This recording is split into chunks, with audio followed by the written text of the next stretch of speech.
Hey friends, welcome to Growth Reframed. Whether you're joining us by watching us on YouTube or you're listening on your favorite place to get your audio podcast, we are so thankful you're here. Last week we talked all about being authentically you.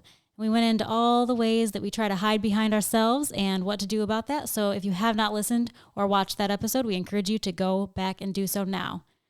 Today on the podcast, we are talking all about getting your kids all involved in personal growth. I love it because we were just talking before we got on about we personal growth them. We got them. Yeah, so we're going to talk about that. And I think the thing the context I want to give is I want to say that when we are talking about personal growth in them, we're talking about our personal growth, the way we do it at Growth Reframed, not a lot of the toxic tenets out there, because I don't want people to immediately be like, well, that's not healthy for your children. First of all, judge me if you want, but I will be authentically me, like I talked about last week. So sorry if it's not for you. I'm not for you, boo. Otherwise, we will get into the episode, and I am really excited to talk about this because there's been just a lot of things that have happened recently that we can talk about. Yeah. I've been personal growthing the crap out of our children lately. And it wasn't even like I meant to. There's just been some situations lately that have come up where I'm just like, I've got this. Like, not only am I their mother, I am their personal growth coach, and I've got this down. I know exactly what to say in this moment. So if people are looking for a coach, then you've already prepared, like with our kids, as your guinea pigs, right? Yes, I'm all up in it. So just the other night, I took our daughter for a run, and again, you'll probably judge me for that. Whatever. She wants to do it, okay? And she is only 8 years old, and she wants to run a mile, so dang it, we're running the mile. So we go running for our mile. It's like the fourth time I've taken her. She's killing it, man. She started out at a 30-minute mile. Then she went and did, I want to say like a 13:30 mile. Like, she's gotten progressively better. So the other night we get our mile going. And she is, we're like 9 minutes into this mile. We're almost done, man. And she's like, I can't do it. And I say, sweet daughter of mine, you do not say that you can't do it. You can do it. And even if you can't do it yet, you are in the process of doing it. So we're going to stop talking like that. And I'm going to tell you right now, you can do it. And what I think we should do is when we get to this bush, we are going to run the rest of the way home so that you can prove to yourself that you can do it. I said, you know what? You grow most in the moments where you're uncomfortable and you don't think that you can do it, and you do it anyway. Dang it, I wish I had my do it anyway shirt on. That would have been great. I have my tattoo. Okay. It's always on. Okay, cool. Awesome, we're covered. So I was like, and then I proceeded to spend the next minute and a half. It took us 10:44, I think, is what we finished at. So really great improvement. Beast mode. Her PR for sure. So I know, she's great. So, I'm talking her through the whole thing. I'm like, whether it's physical, whether it's mental, all of these things, it doesn't even, just whatever you think that you can't do, you just push through it, because there are moments where you need to just prove to yourself that you can do the hard things. And I'm going all in. Like, I am personal growth and the absolute crap out of her, like I said. And it worked, y'all, because she ran that dang mile and she did not stop until we ran the mile. And I said, hey, we ran the mile. And she said, well, we didn't get to our driveway yet. And she kept going. And I was like, yes. Yeah. So that was one example of my personal growthing of our children. Right, and it's come up a lot recently too, because I've tried to eradicate the word can't from our house. It's still a work in progress. Mm-hmm. But I'm like, you can't say that you can't, because you're teaching your brain that you can't do it, even though you can. And a lot of times you try to convince yourself, like, either your body or your mind will try to shut you down, and you just have to overpower that and show yourself that you can. And I gave the example of when I ran the half marathon. When I went running with our daughter, I ran the half marathon, and like very early on, my hip was going to die. And I was like, I can't do it. And I'm like, no, I'm going to, because I've done this run many a times, and I'm going to. The important thing, though, is, you're personal growthing them to crap. But the important thing to remember as a parent, no matter what, is, are you modeling that? Because you can say it. And I know a lot of us are like, no, y'all, I'm not trying to ruffle feathers. I love y'all. So I'm just going to lean in and have this conversation with you. Oh, geez. But if you aren't modeling the behavior, whatever the behavior is, like if they can't see you doing it, then what do you think they're going to give it when you say, do it, but then you're not practicing it? Right. What did you do with your parents when that happened? What do you do with your bosses or coworkers when they talk about that?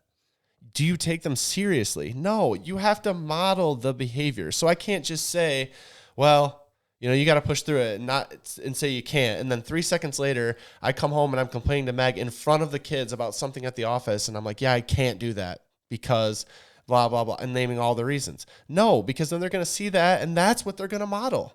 They're going to forget that 5-minute conversation you had with her on the run, or when you had that little quick conversation in the car, like, hey, let's be good. And make sure on the playground, you have patience with people. Did you just cut me off? Sorry, y'all, I didn't mean to freak you out. But then you're doing that 10 seconds later. Like, that is not instilling in them that that's what you should do. So make sure that whatever you're standing firm on, you're living that out yourself. Right. Do as I say, not as I do is a fun thing to say when you're joking. It's really not the best way to teach your children about anything, let alone personal growth. Yeah. Another thing is just to encourage, encouraging them to self-reflect.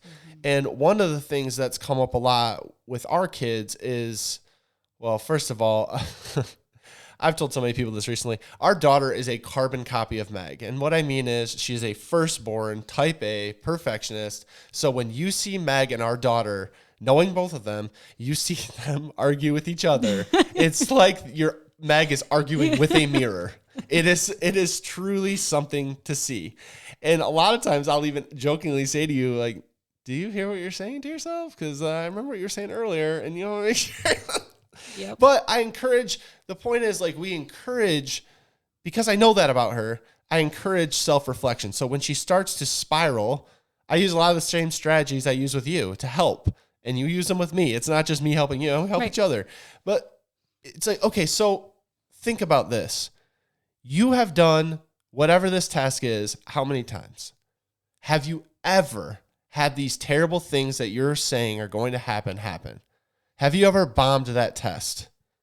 No, you have a 99 in that class. Okay, so remember that, because I always talk about with y'all and over on social media and wherever anyone will listen, that you have to speak truth into the situation. So you have to show them and teach them and kind of move them along on doing some self-reflection so they can start thinking through the process of what's actually going to happen and how is this really going to go and how has it happened for every other time, and that's how it's going to go. But you have to show them that they can work through it themselves because, like you said, you're instilling that you don't give up and that you're going to push through to that finish line, whatever the finish line is in their lives at the time. But then next time the hope would be that you don't have to be the voice, that the voice in their own head is reflecting on it and making those realizations by themselves. That's what I think our goal is. Yeah, absolutely. Whether you're parenting, whether you're coaching, whatever you're doing in your life, maybe you're a team leader, I think that's true. And right along with self-reflection, I think is to help our kids understand that learning is also a big part of this whole thing too. Learning is so important just on its own because, number one, you start off as an amateur. So we're all kind of in this boat, whatever the thing is, of not being an expert immediately. So we're kind of by default using that muscle to kind of personal growth ourselves up again. But also just for me, when I'm dealing with my own children, I'm thinking, okay, if they see me personal growthing, I know that's not a word. It's a word for me today. If they see me self-reflecting, and then that's kind of where it ends, they're not going to understand that there's more to it. If they see me take on new things that I'm not sure of, if they see me trying to learn new things, then they're also by default going to see me stumble and fall and flail around a bit. And that's good because it shows them that that's part of growth. Yes. That is part of the process. It's normal and natural to have doubts and to be not an expert and to struggle along the way a little bit. I'm not perfect. And while they seem to think that I'm a great mom, and I'm so thankful they do think that, they have this, they put me on a pedestal because I'm their mother, and they put you on a pedestal because they're your father, that somehow we have all this stuff figured out. So when they get to pull back that curtain a little bit and see us flailing around, that's actually great for them because they can then realize that, hey, if even my mom and dad, who I think have figured it out, have not actually figured everything out, then it must be okay for me too to be learning and trying and ultimately failing sometimes. Yeah, and I think you have to be open and I get there's limits, by the way, before I say this. But you have to be open to being vulnerable with them. Because like you said, because this was, my parents didn't even like do this, but like when I looked at them, I was like, oh yeah, all adults have everything figured out. They certainly have it figured out. But then when you turn around and you're struggling and you think everyone around you has it figured out, much like your kids would, then that's really difficult. And then you don't really know what to do with it. And even more importantly, you don't know like how to bring it to your parent. They don't know how to bring something to you because they think you're going to like, regardless if you would or not, they're going to think you're going to judge them or like, well, they think something's wrong with you because you didn't like, how couldn't you have figured that out? And you're not instilling that environment that they're open to coming to you. And like you said, it takes vulnerability to say like you struggle. Like I think about our kids ask like, Daddy, you're not afraid of anything, are you? And I'm like, yeah, I am.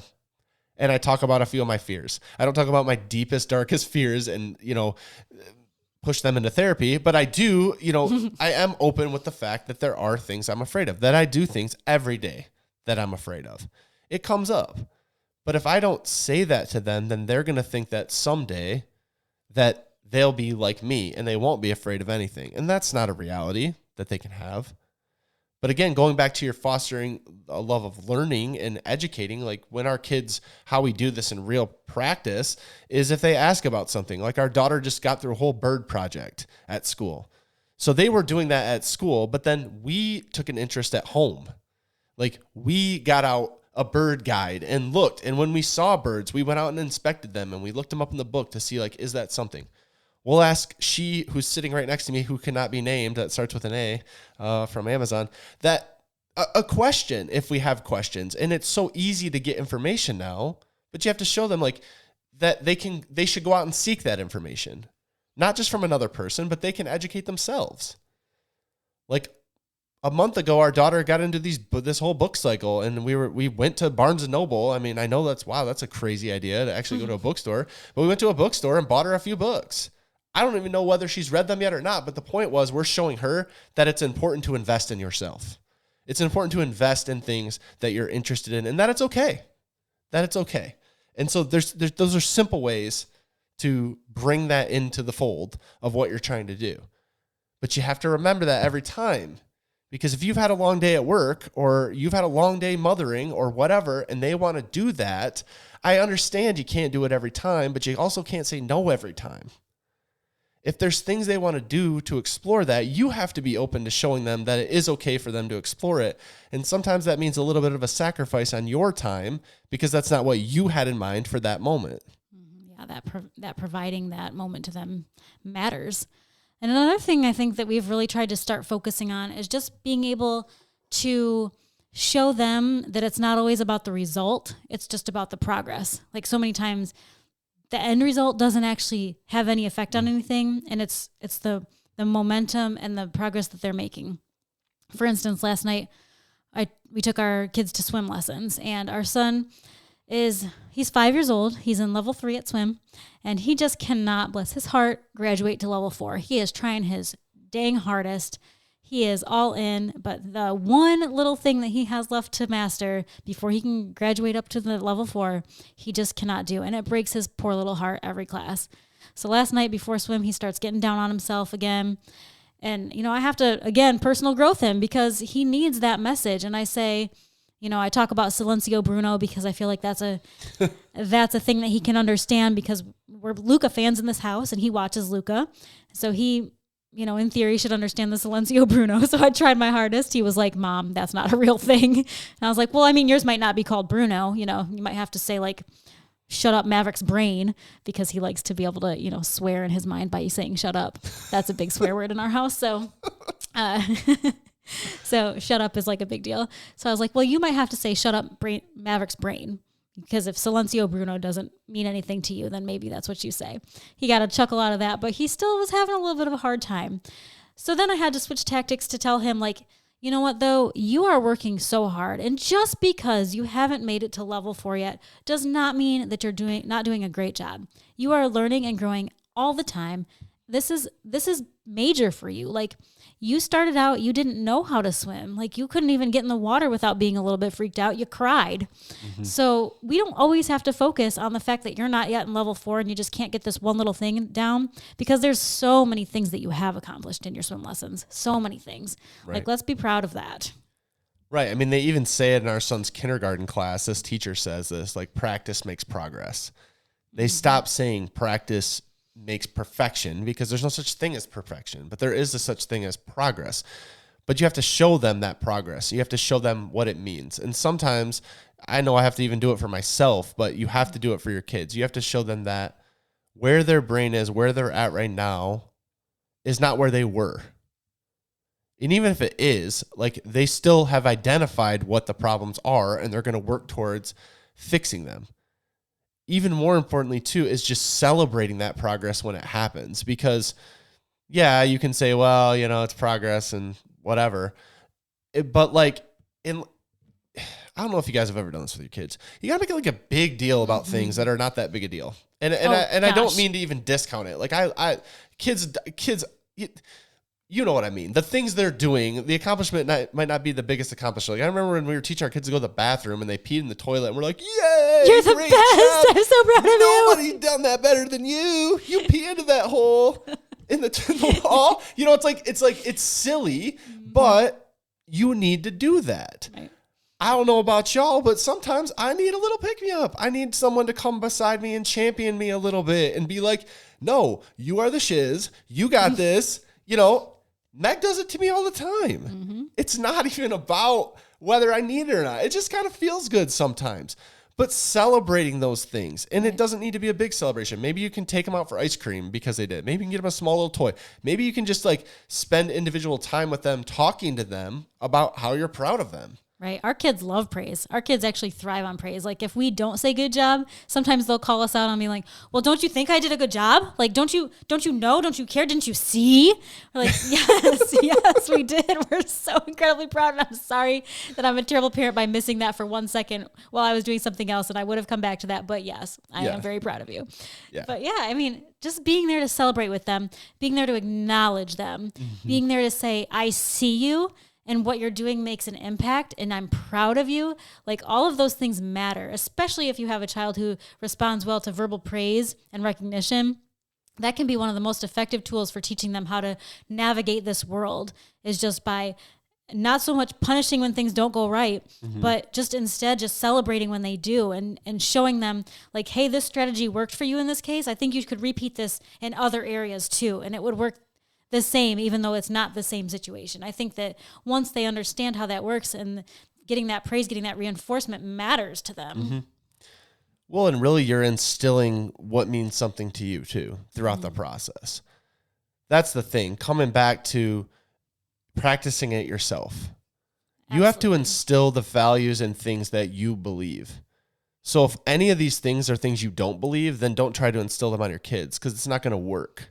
It has to be something that you believe in and that you want to do. If you're anything like me, while you're doing that to your kids, sounds terrible. How are you doing that to your kids? While you're educating your kids and trying to instill these positive values to them, it makes me look in the mirror, because I'm like, down to the studs, like a dumbed down version of this, of what I was dealing with at the office yesterday. If I take that down to the most minuscule form, it's almost exactly like what my daughter's dealing with at school today with their homework.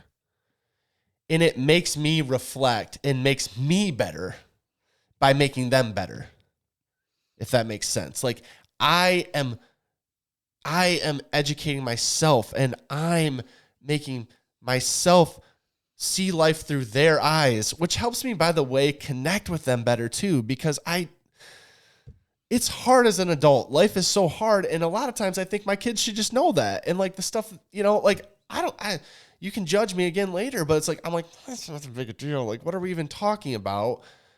But when you can see life through their eyes, and you can hear the advice you're giving them, and then spit it back to yourself in the mirror. Yeah. Sometimes it's a hard pill to swallow. Like I said, you and our daughter are like literally talking to each other. It's like, did you hear what you said there? But I have to do it too. Right. So again, there's simple things that you can instill in them, but I caution that part of it. If you don't believe in it, if you don't value it, it'll show through so obviously to your kids. They are way smarter than you give them credit for. They're way more resilient, by the way, than we give them credit for. They'll see right through it. So be honest about where you're at. Be honest to a point and be vulnerable. Be willing to do that. And then instill the values that you find most important for you, that you know that you can personally live by. Right. And that's what's going to make the biggest impact with them. Right. Not all this other fake things or things because someone told you somewhere in a book that you should do it, or you think you should do it, or this is how your friend does it, or this is how their teacher does it. That's not the most important thing. Again, go back to our episode last week. Being authentically you as a parent is the most important thing, and connecting with your kids on a real level. Yeah, we are personal growthing them our own way. So your way is going to be totally different. Maybe you don't believe you should personal growth them at all, and maybe this episode you're like, they are crazy people. Whatever, that's your prerogative. Go ahead. But all I'm saying is you have to do 100% what you believe in. And for us, we are going to personal growth our kids in the way we see fit, which is not, by the way, by the book of all the personal growth gurus out there who say this and that. We kind of have our own spin on it, and that's exactly how we're teaching them. So you do you, and we'll do us. We will meet you back here next week. Love y'all.